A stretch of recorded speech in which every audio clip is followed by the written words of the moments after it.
Hi, my name is Dr. Paul Gabanich with Cincinnati Children's Sports Medicine and Orthopedics.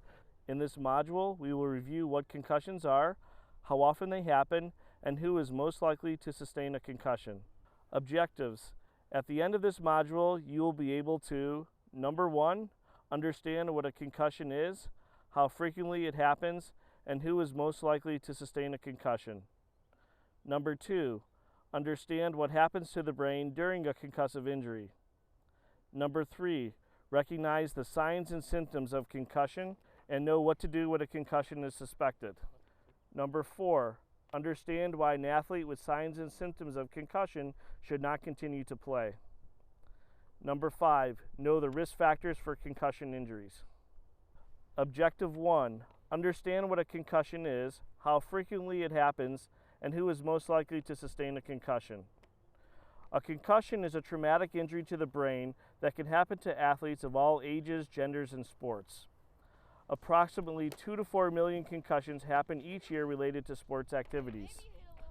Younger athletes are more prone to suffer concussions, and they often take longer to recover due to differences in brain development. Objective 2. Understand what happens to the brain during a concussion-causing injury. A concussion happens when, due to an outside force, such as a blow to the head or body, the brain moves around inside the skull. This causes the brain to function abnormally. Objective 3.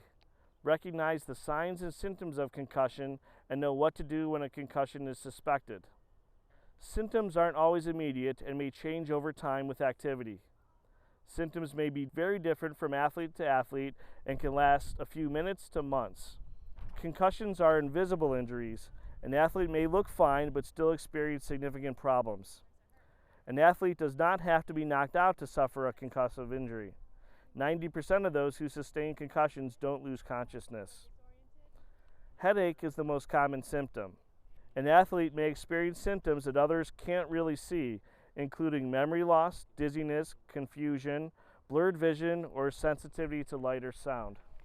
An athlete may also show signs which others can easily observe, including nausea and vomiting, slurred speech, drowsiness, mood changes such as irritability and fatigue. A concussed athlete may also have balance problems, may act confused or dazed, or may be unable to pay attention. If an injured player suffers head trauma or says or shows one or more signs of a concussion, immediately remove him or her from play so he or she can be examined as soon as possible by a medical professional. If an injured player has a neck injury as well, or if he or she lost consciousness, is lethargic, or experience severe or worsening symptoms, emergency medical personnel should evaluate them as soon as possible. Objective 4. Understand why an athlete with signs of concussion should not return to play. Do not return any athlete who shows symptoms of a concussion or who you suspect may have a concussion injury to the activity under any circumstance. If an athlete continues to push after a concussion, it may make symptoms worse and lengthen the recovery process. Avoid situations where an additional injury may occur. Sustaining a new concussion before the previous one heals puts an athlete at risk for serious or fatal brain injury. Objective 5. Know the risk factors for concussion injuries and understand how to prevent them. Encourage your athletes to use proper techniques when attempting certain risky plays, such as heading the ball in soccer, which is more likely to lead to a collision with another player. Plays on the ground or in front of the net, like a goalie diving for a save, are also at increased risk for injury. Of course, each sport has its own risky plays, and coaches should be familiar with those in their sport. Unfortunately, not all concussions can be prevented. Helmets, other headgear, and mouth guards have not been shown to be effective in preventing concussions. Proper recognition, diagnosis, and management of concussions can help to decrease both long-term effects of concussions and chances of re-injury. Finally, as a coach, you can support your injured player as he or she works through their healing and recovery under the guidance of a physician experienced in concussions.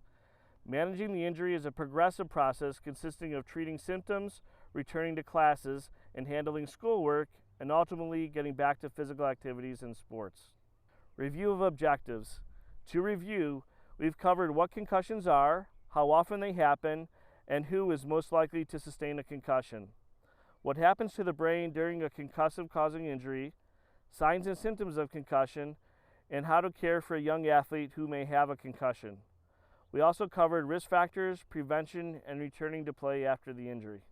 I'm Dr. Paul Gabanich with Cincinnati Children's Sports Medicine and Orthopedics. Thank you again for your attention to these important tips and for your involvement in youth sports.